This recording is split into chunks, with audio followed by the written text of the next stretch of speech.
Serie B-Win. Appassionati.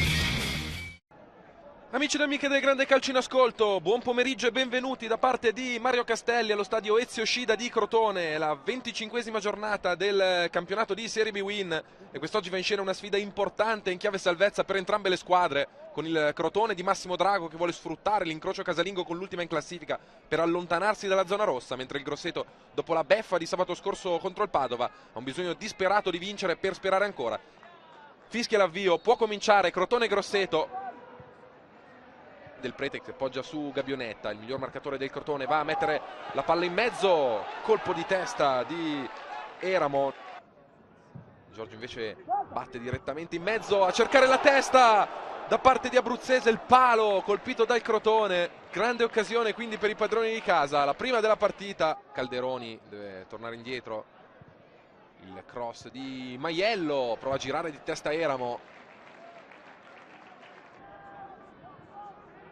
Da Felcher, allora scarica il pallone all'indietro, il cross in mezzo, è tutto solo in mezzo all'area, Eramo che porta in vantaggio il Crotone scusate, al 32esimo con la firma di Mirko Eramo, la terza in stagione, totalmente dimenticato al centro dell'area dalla difesa del Grosseto.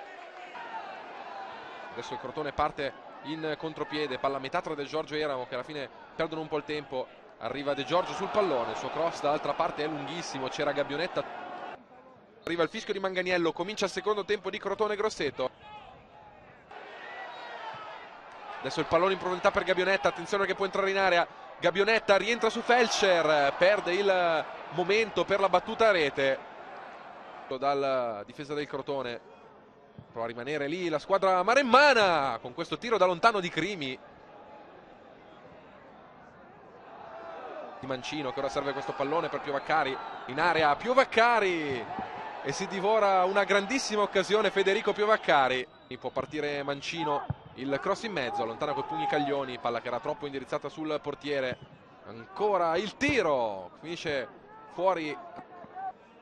Pronto un altro cambio a bordo campo, entrerà Arturo Lupoli al posto di Jimenez.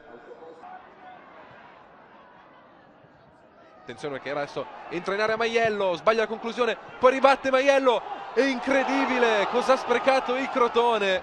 Maiello ha sbagliato la prima conclusione, poi ha rimesso in mezzo dove non è riuscito ad arrivare. Cambio, il secondo della partita per il Crotone, esce tra gli applausi Lorenzo Krisetig al 77esimo minuto. Parte Mancino direttamente in porta. La respinta di Caglioni, non è ancora finita, ancora Mancino, il colpo di tacco per Piovaccari, la palla in mezzo, prova a buttarsi a terra Cosenza che non guadagna però niente e alla fine arriva il triplice fischio di Manganiello, finisce qui, il Crotone ha battuto 1-0 il Grosseto, 3 punti pesantissimi per la squadra di Massimo Drago.